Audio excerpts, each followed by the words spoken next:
Hi, I'm Professor McCoy, and this time I want to talk about a passage from Plato's Republic, namely number 335.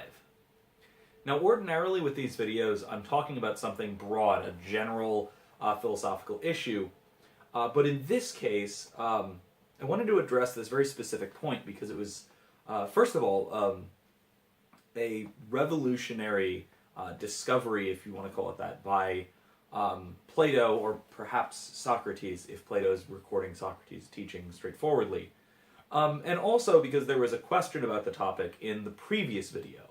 And again, if you haven't seen the previous video on the convertibility of being and goodness, I suggest you do so first, because there's a lot of important background metaphysics that will really illuminate what we're going to be talking about this time. So, first of all, the comment asked, if harming something makes it less of that thing, does that mean a victim of a crime or any wrongdoing is less of a person?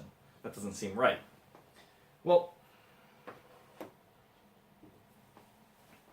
in a sense, that is correct. But in order to see how that is correct, even though it seems a bit off, I think we should look to the passage and look to Plato's metaphors to see what he means. So, it begins with a conversation between the characters Socrates and Polemarchus.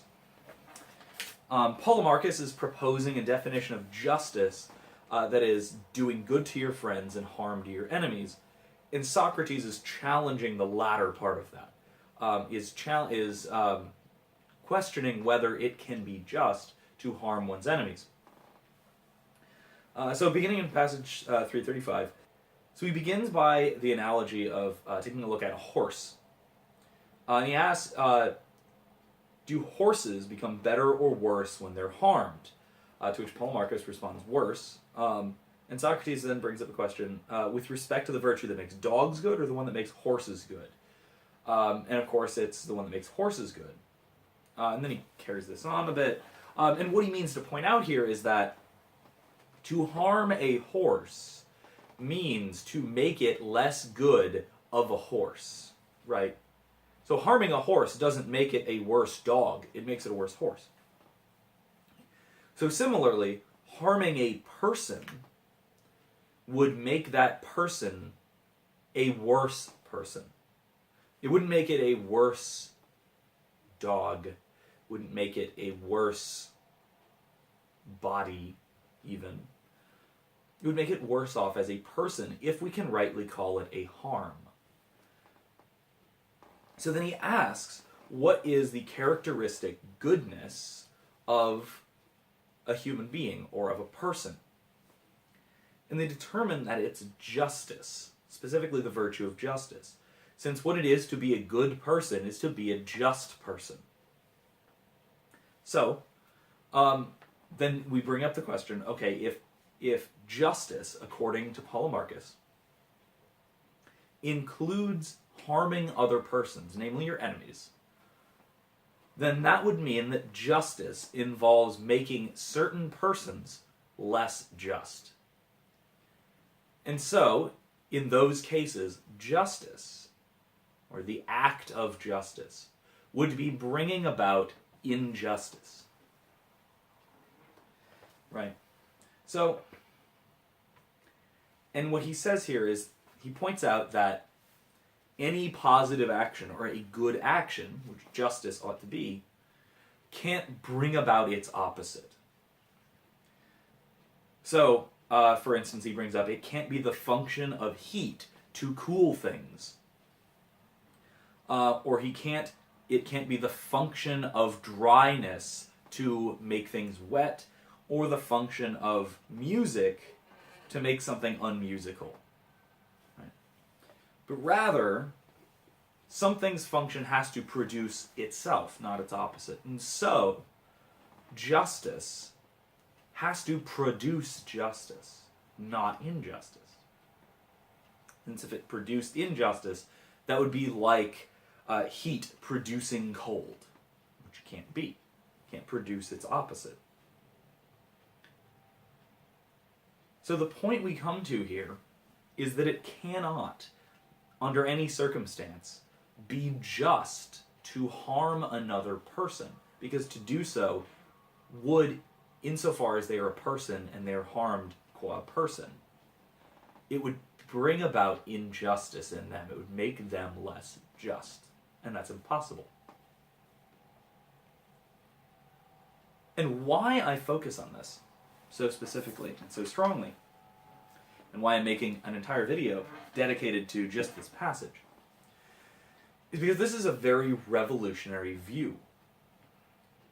It carries through to modern ethical discussions in something like a harm principle, where in an ethical discussion, what is good is determined by what does the least harm, because harm is shown to be bad, right? So, to do good, we must avoid harm. However, most of these are parsed in terms of something along the lines of, any harm done must have a morally justifiable reason, not no harm may be done, right? So this is even beyond what we ordinarily would consider a very modern view of justice, or a very modern view of ethics in general, a very baseline system of ethics. So of course there may be more to this passage, right? We can draw further implications from this, some of which may be, some of which we might want to accept, some of which we might find more difficult to accept. For instance, some interpretations of this, at least, can be construed as promoting or even demanding absolute pacifism.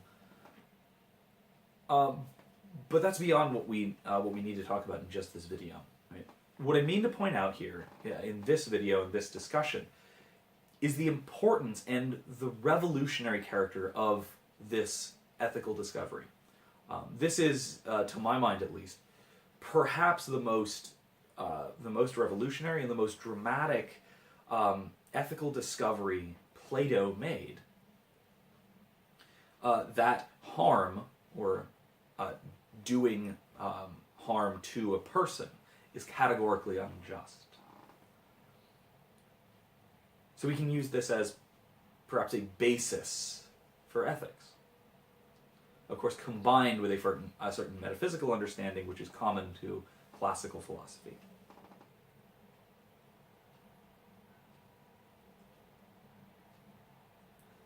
Now, one thing to remember here is looking back to when we discussed Stoicism, and what kind of things constitute harm to a person.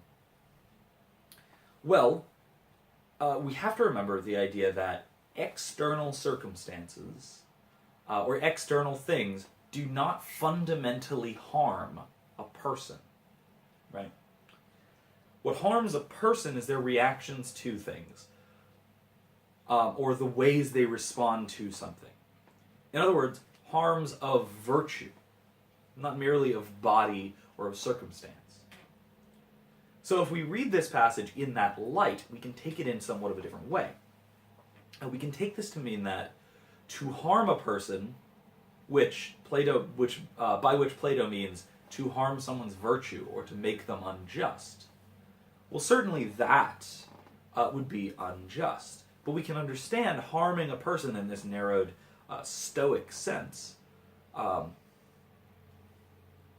then still certain acts, what we would ordinarily consider against another person, can be just in certain circumstances, as long as it does not harm their virtue.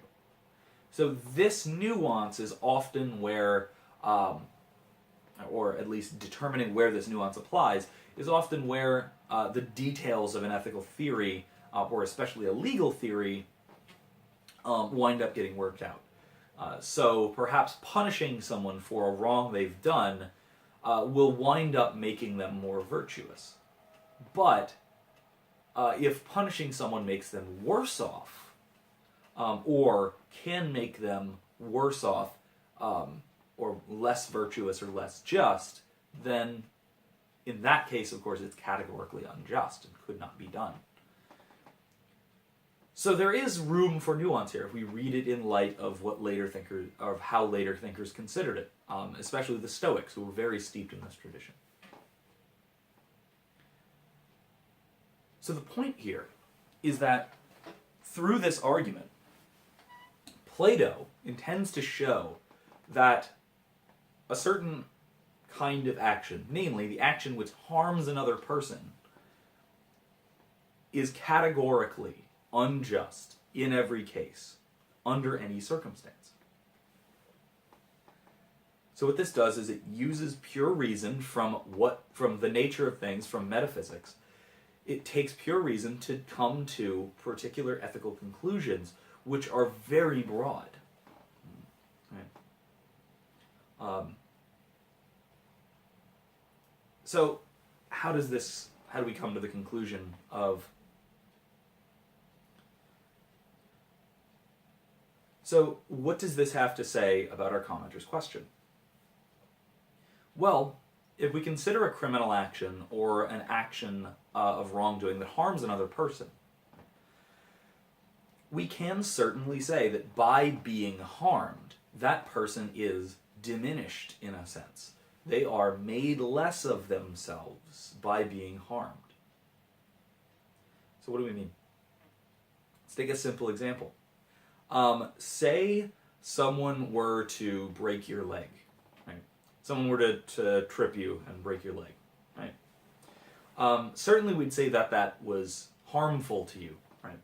But what do we mean, right? Okay, so by harming you, well, breaking your leg makes you incapable of doing certain things which a human being ought to be able to do.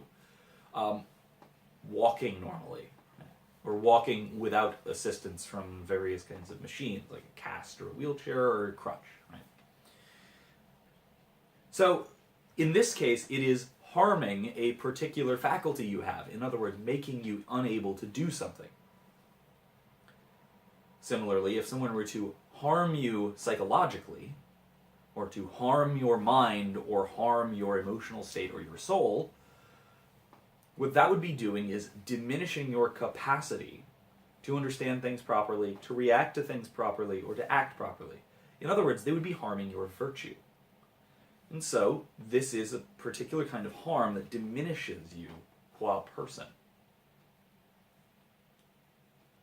There's another way, of course, we can look at the kind of harm that something does to someone, or that a malicious action does to someone. In particular, it would be the kind of harm where someone, by committing a criminal act against another person, would be treating that person as subhuman, right? So, not rendering unto them what is due to them, so not giving to them what they deserve, which is benevolence, but instead acting malevolently and harming them. They're treating them as less than human.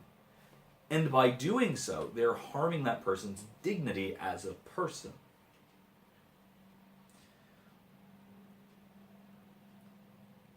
So in that sense, they are made into less of a person, and this is why we consider, in a lot of cases of justice, or at least we perhaps ought to consider, or we ought to consider not only punishment or reform of the wrongdoer, but restoration of the victim, to make the victim whole again. This is what we see in, for instance, tort law. So if someone wrongs someone and they take them to civil court, well, what is the recompense? Well, the wrongdoer has to pay damages to restore the victim to how they were before. So this is sort of assumed, right? This model of injustice is implicitly assumed in particularly a tort system of law, or in any system where the victim has to be compensated or given recompense in some way. All right. With all that, I hope that taking a look at this very specific passage has been pretty useful to everybody. And I hope that this actually makes light of, or brings a light to why the background metaphysics we discussed in the last video is so critically important for so many, especially ethical issues. This being just one example of that. So with that, I will leave you until the next video, and until then, bye-bye.